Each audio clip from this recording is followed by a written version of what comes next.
Hello, everybody. It's Jade and I here again this morning for the next episode of our Empowered Wholeness and Empowered Wellness uh, um, event that we're holding once a week.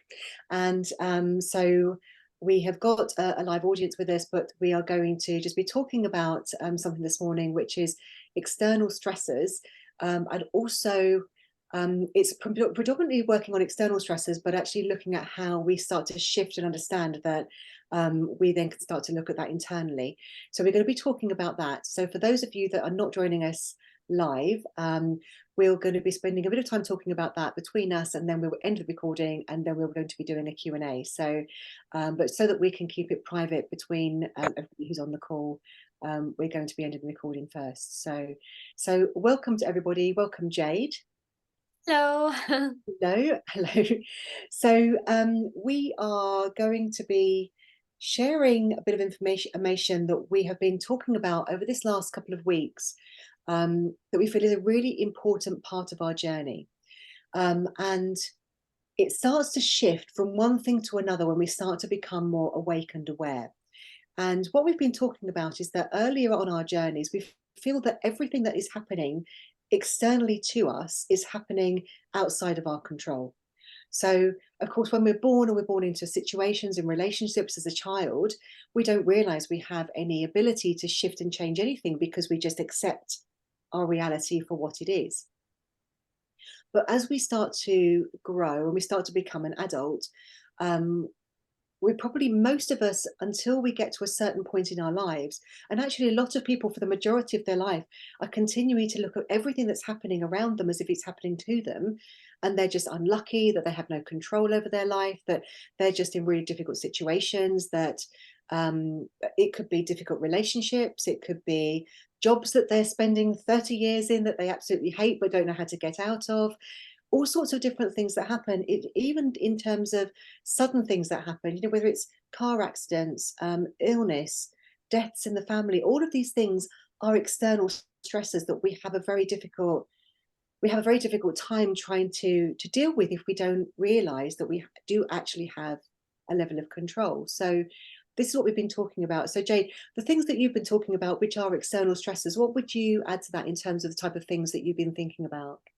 So external stresses, it's our environment, and it was kind of hard to really separate from internal and external stresses before we jumped on this call.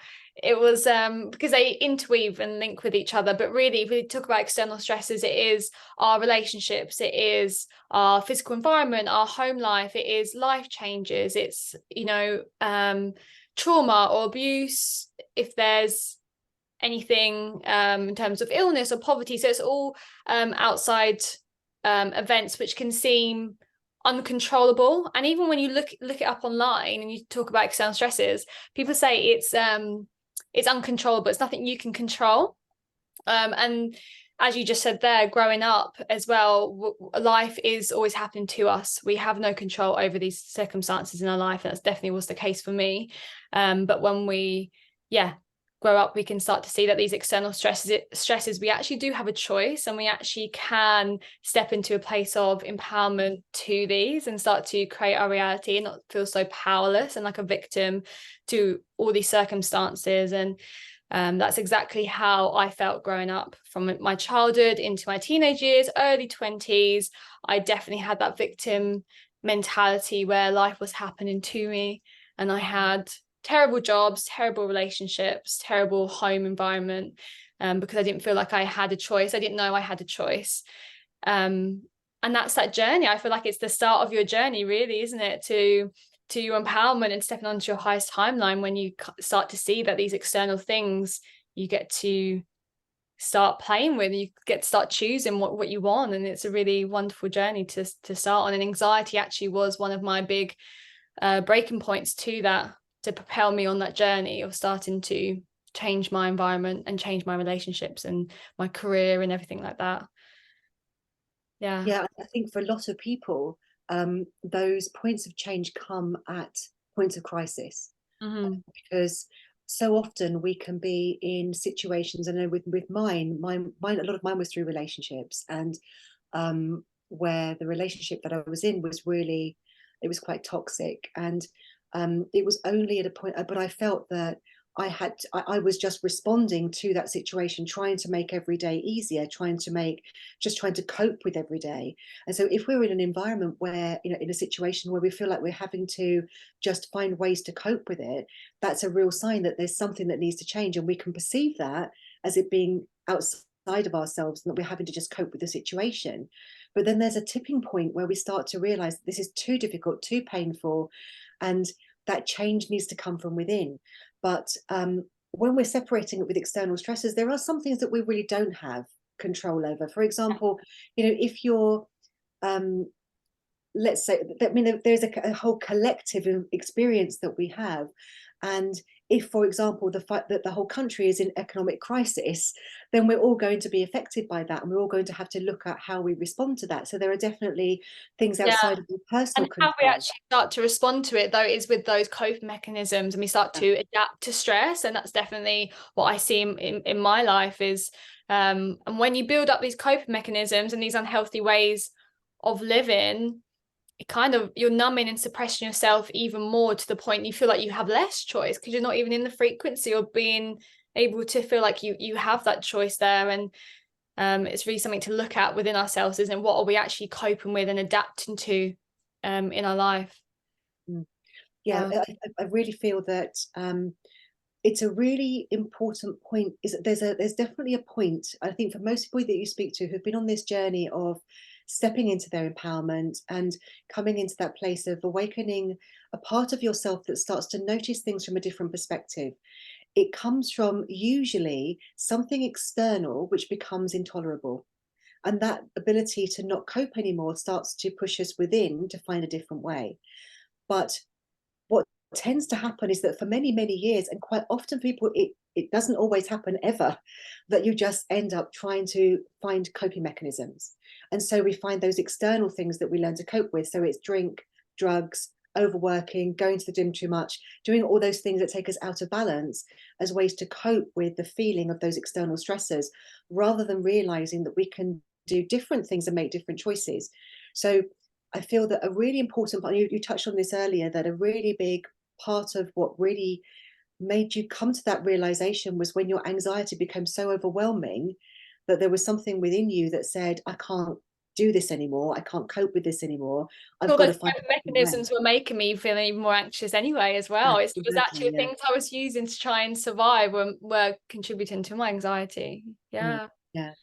So I think it's really important to notice. So if you're experiencing things in your life right now, and for everybody, this is going to be different, and especially right now, over this last few months, a lot of people who are sensitive to what's going on with the shifts and changes energetically are noticing that even though we've been doing this work for a while, it's really coming back up again, and it's becoming, there's a real shift and change point. So things that we thought that we dealt with, it's all coming back up again. So we're starting to notice that again, that we're going through these another cycle. It's going through the washing machine again to have another rinse through of what is still coming up for us. And even if we've been on this journey for a while of understanding that we do have more control in terms of shifting our perspective and using different stress strategies to work with this, we start to find that we still become unconscious. We still have blind spots in parts of our lives. And as what tends to happen is that these blind spots start to come up and they become louder, so that we have no choice but to look at that again. And so again, it tends to be shown in our external reality what we need to be focusing on within. So there's an intrinsic link. So although you can look at external stressors and you can look at our internal mechanisms for coping and for adapting or for responding, depending on how we're dealing with those things, it really is this ebb and flow between one and the other that enables us to come to these choice points.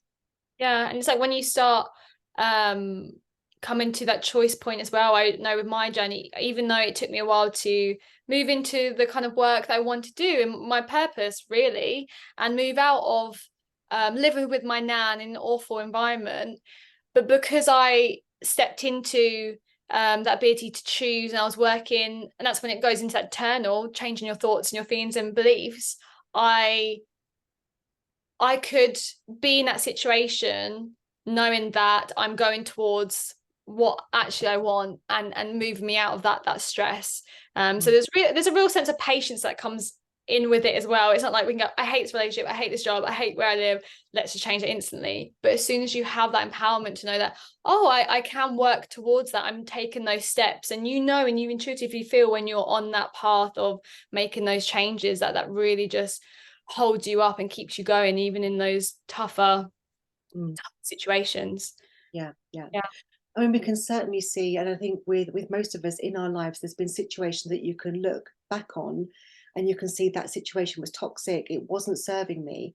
However, within that, that allows you the space for growth. So those situations have all been placed there for a reason, for it to enable us to get to that point of awareness so we can make a different choice.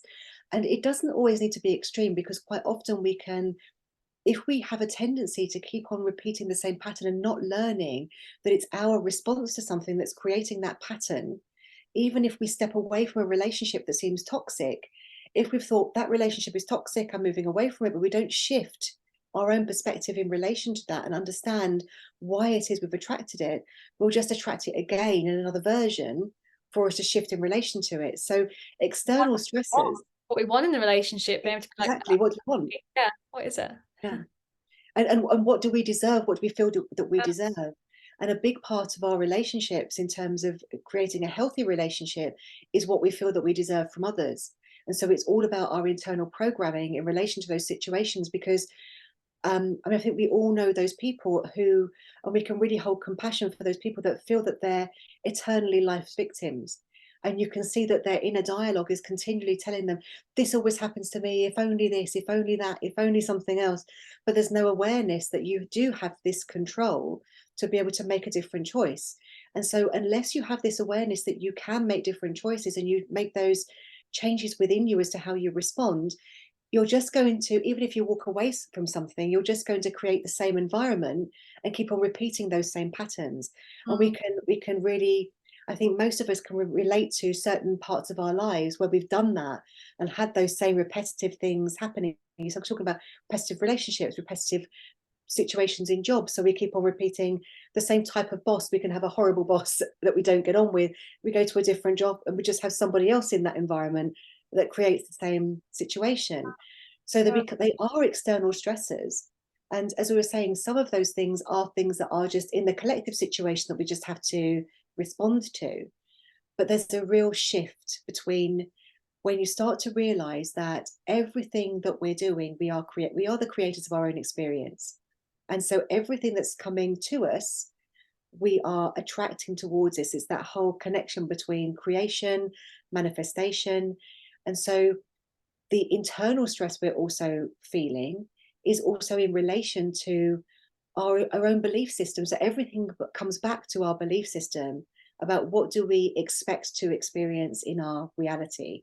Do Mm. we feel that we're worthy? Do we love it ourselves enough to shift and change dynamics? And we can do this on a really subtle level without making enormous changes sometimes. And sometimes we do have to make those changes. But if we're making the changes, if we don't want to repeat them, we have to shift it from the inside as well as the outside. I Otherwise, think all that's we're going to going, do is move away from something and yeah. do it again. And I think the first point of call with that, it's it is going towards the pain. Like, Mm, and we actually are hardwired to avoid it. It's natural, and that's why we can stay in these uncomfortable situations, because we've learned to just cope and adapt to make everything comfortable.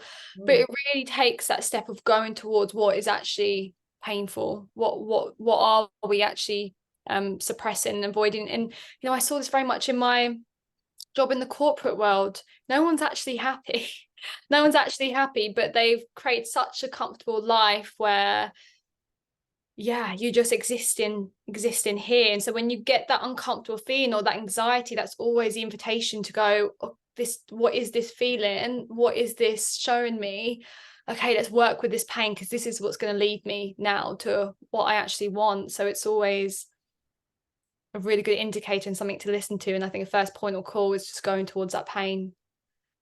Yeah, and I think the really interesting thing is that the way that we are brought up in, certainly in Western society, is that we have all of these aspirations that are what are supposed to make us happy.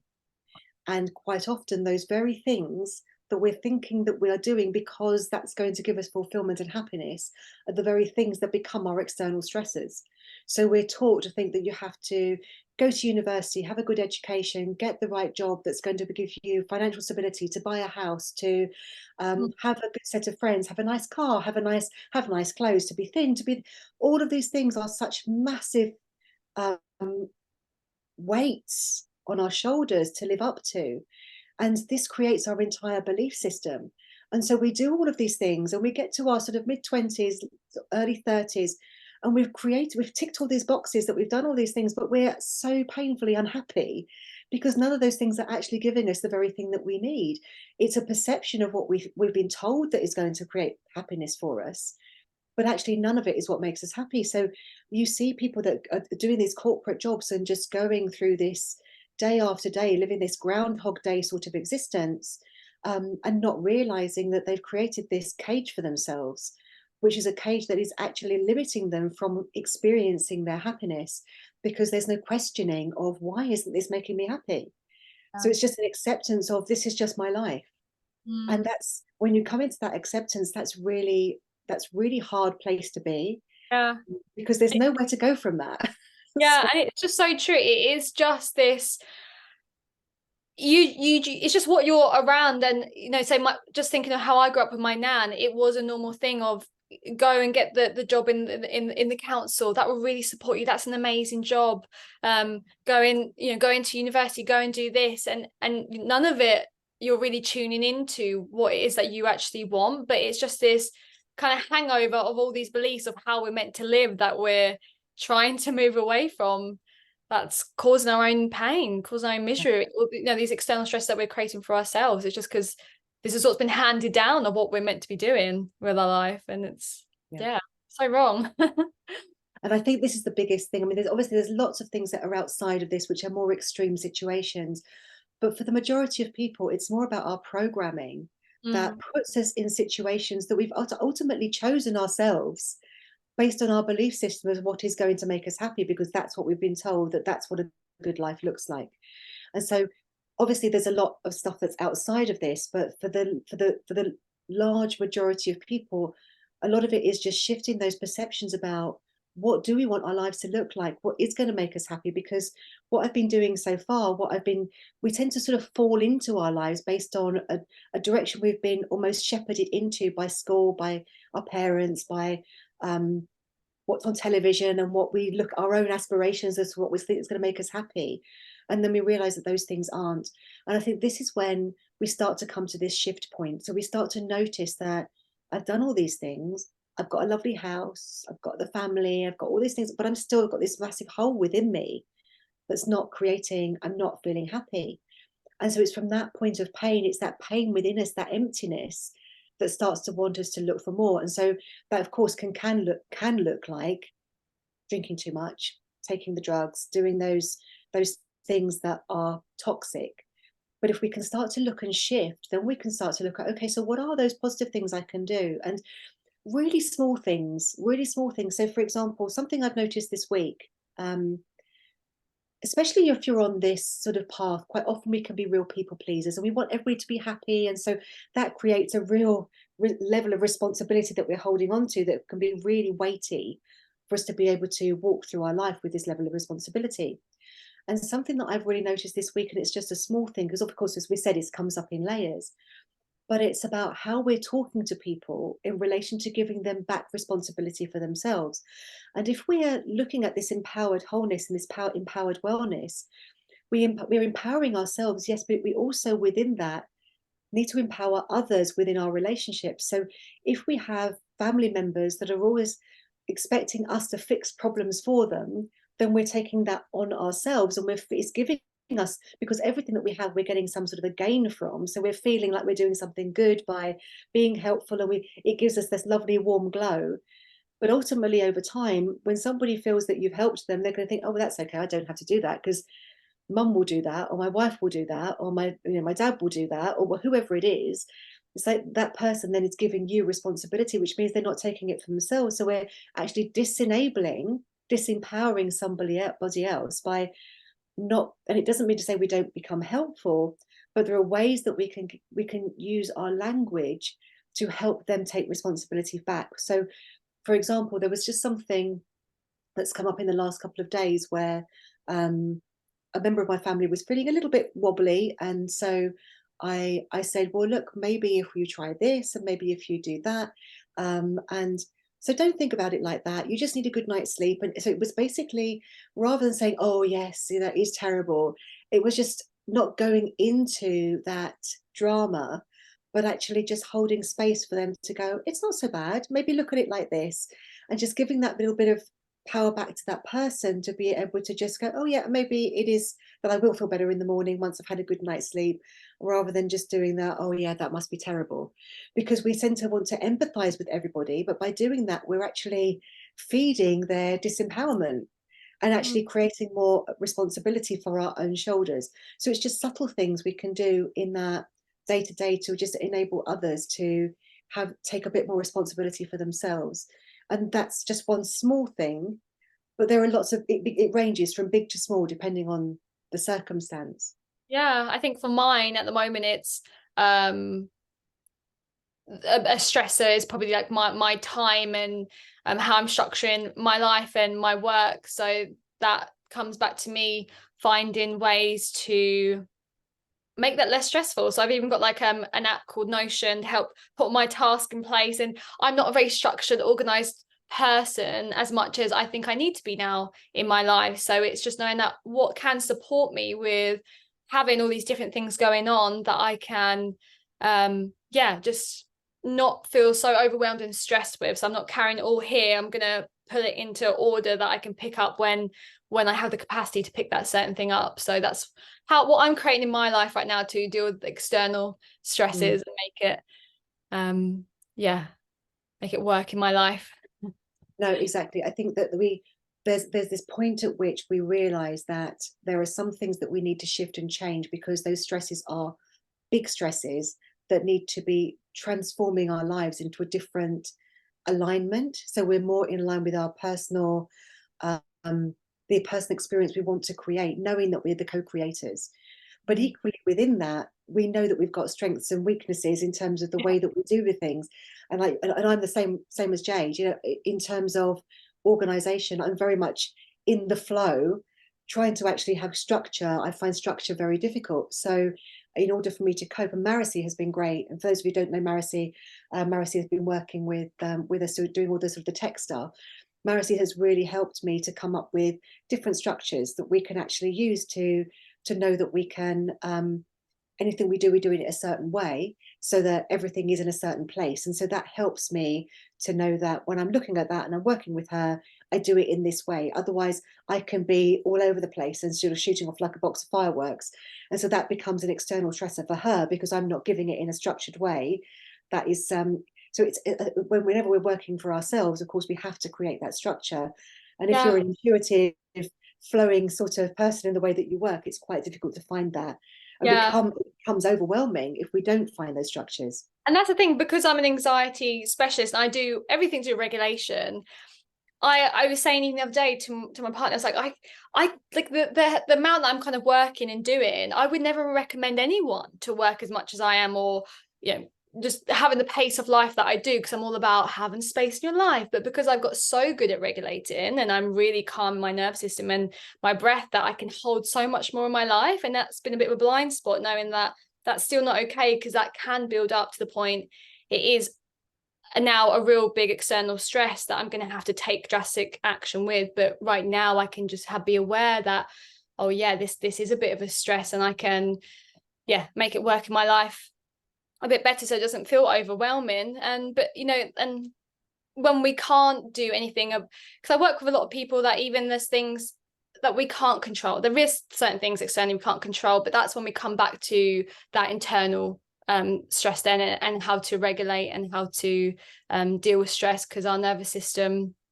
plays a huge part in that. And when we can learn to breathe and regulate, then that really helps with the stress management for the things that we can't control. But I always try and bring people's attention to this, because we don't want to use that as a way to bypass our pain, or to numb it, suppress it. We don't want to use these tools. There's another reason for that, to not see it. So Yeah, yeah. no, exactly. It really is about observing that pain point, and really going into that and feeling it and why it's making us feel uncomfortable. And as you were just saying, Jade, it's about not making real drastic changes too quickly. Just allow this to be something that you have patience with, because otherwise it can feel that that in its own self becomes a massive stressor, because it becomes, if you know that you want to shift and change, and I've been over the last sort of 6 weeks or so, a real big journey, because I'd, like you, I'd learned to self-regulate to the point where I felt that I could do anything. And Mm. so then I put myself in a place of total overwhelm. And then you become, because you create the blind spot, and then once you do have this, you start to sort of notice of, or the universe basically comes and smacks you in the face and shows you, you know, you need to shift and change things, but sometimes you can't do that in that instant, because there are things that have been put in place that have to play out to enable you to come through that. And so it's about having the patience of seeing, okay, so this is the situation that I'm in, this is where I want to be, how do I get from A to B, and putting those things in place.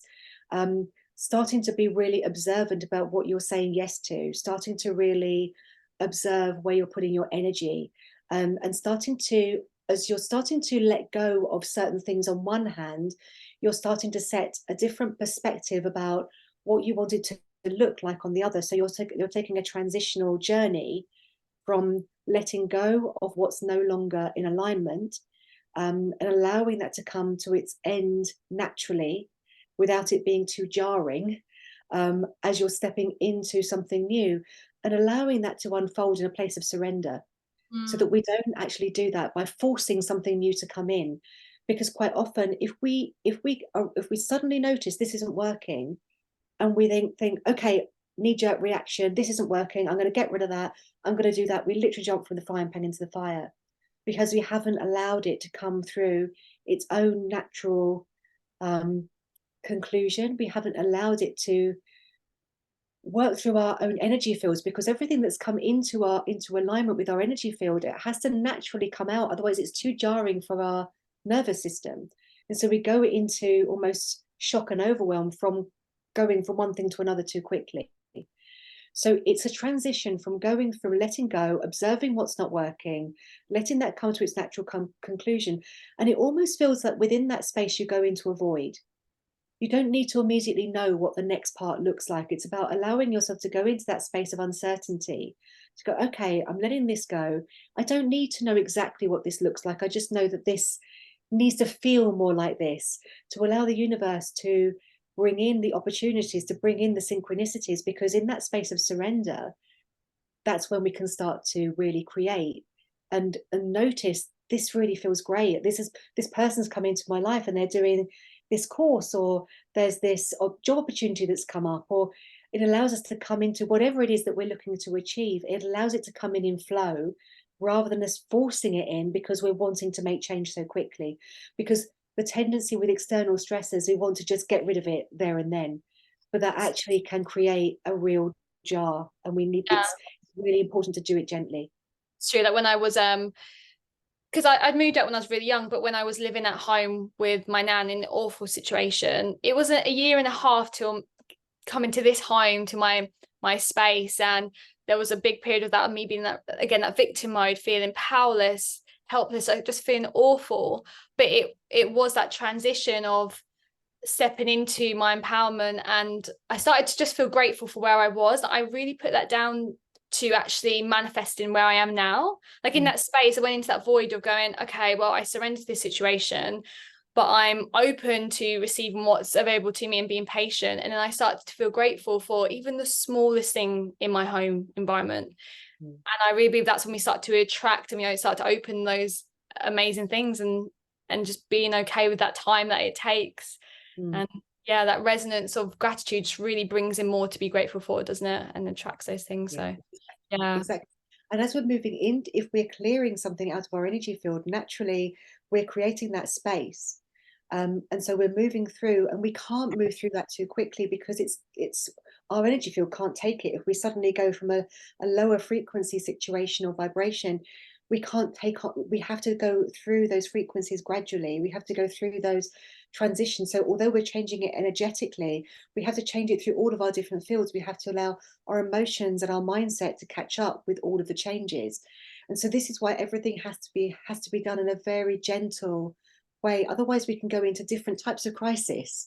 And so it's doing this in a really gentle, empowered way, that enables us to be in the driving seat of our own journey, rather than, and this is where the external stressors start to become our friends, because we can start to see, okay, well, this is in my life, what am I learning from this? What do I actually, because, so like you with your nan, Jade, and the situation I you had learned going so through, much in that you learn time. so much Yeah. that you wouldn't be who you are without that gift of that situation.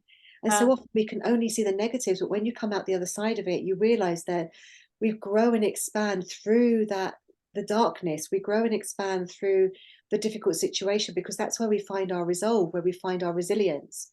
And I Um, really fell into that because, and a lot of my brother's default and some of my friends is to get a ticket and go abroad somewhere, and then they end up in the same situation where they don't mm. have their home, they don't feel grounded, and they come back again living at home. And I could have done that choice, but my intuition was like, this is okay to be in the space, and yeah, it's leading to where I want to go.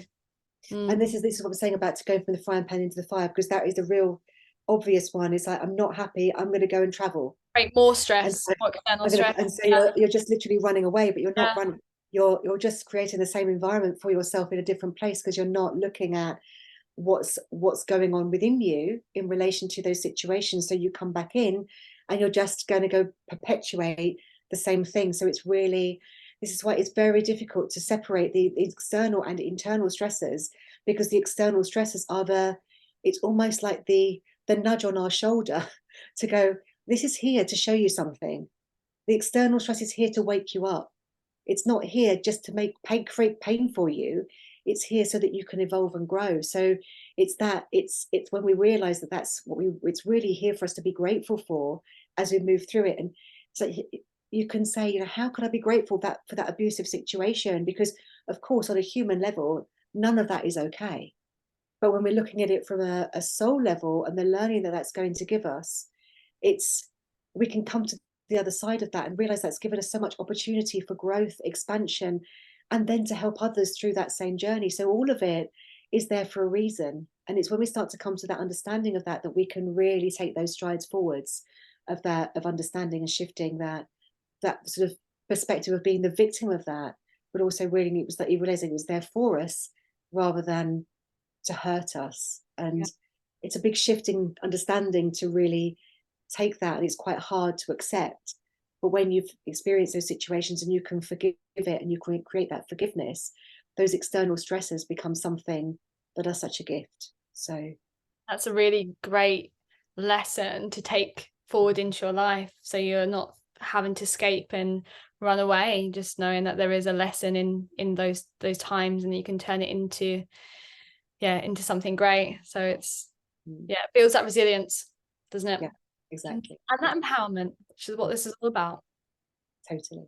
Yeah. So that's a great place to end today on, I think. So we'll be back talking next week. We will let you know what the topic of our discussion is going to be. And in the meantime, if you're with us on the call, stay where you are, or we'll be with you in a moment. And if not, and you're listening onto the recording, then we'll see you again next week. Take care. Bye for now. Bye.